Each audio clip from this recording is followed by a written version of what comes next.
Hi, this is Joe from Man Beach Running Club. Getting ready for SMH Half Marathon next weekend. Big racing weekend here in Sydney in Australia. And here's a few pointers for the last week, just to get you ready, get you primed and set for race day on Sunday morning. First and foremost, don't change a thing. If you've been training in a certain clothing or pair of shoes or training in a certain way, it's best not to start changing things or trying out new things at this stage. So if you've been using certain nutrition bars or goos or any type of nutrition during your runs, don't change and try out some new nutrition on race day or in the last week, just in case you mess your stomach up or you have some issues that could easily be avoided by not trying them out. Another thing to focus on this week, and lots of people are going to give you different tips and different advice, but this is probably the most important one as far as I'm concerned, is getting some sleep.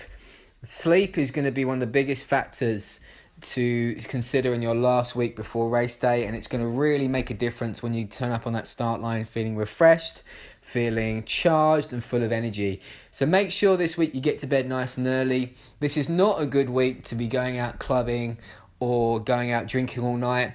Make sure you're getting to bed nice and early. Have a nice quiet week this week. Save a bit of money, and you can do all your drinking and clubbing when you've got a medal around your neck on Sunday, straight after that event, if that's what you want to do. Another thing is hydration.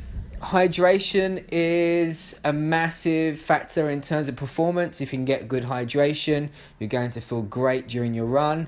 And really, it's something that is vital to do before you get to that start line. Lots of people will try to hydrate in the last couple of days, and that's a good thing to do as well. But if you can start early, then that's really going to be beneficial so that you have nice, hydrated and fully charged muscles when you get to that start line. So get lots of water this week. Maybe when you're walking around the office, carry a bottle of water. Make sure you're hydrating all the time.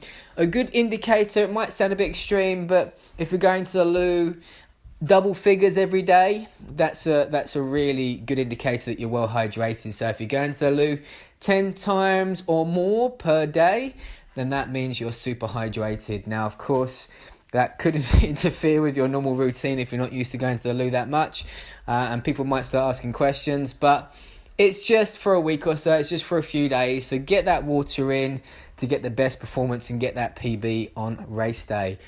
Other things that people consider: don't cut your toenails. I've heard that one before. Don't change to some new clothes or new shoes. We've covered that, but new shorts or new underwear is probably not the best way to go. One of my runners mentioned to me today that she's got lucky underwear for going for a run. It's worth wearing all your favourite stuff on race day. Don't buy new socks. I've made that mistake before as well. That can cause blisters and issues. So stick to socks that you've worn on your long training runs.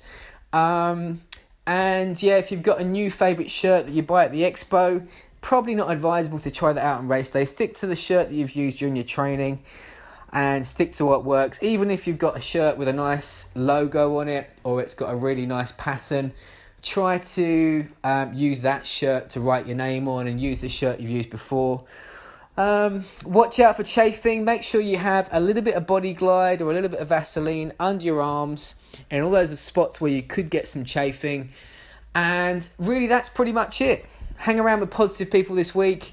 Stay focused, relaxed, get lots of sleep, get lots of water, and have a great race. Happy running, guys. Bye.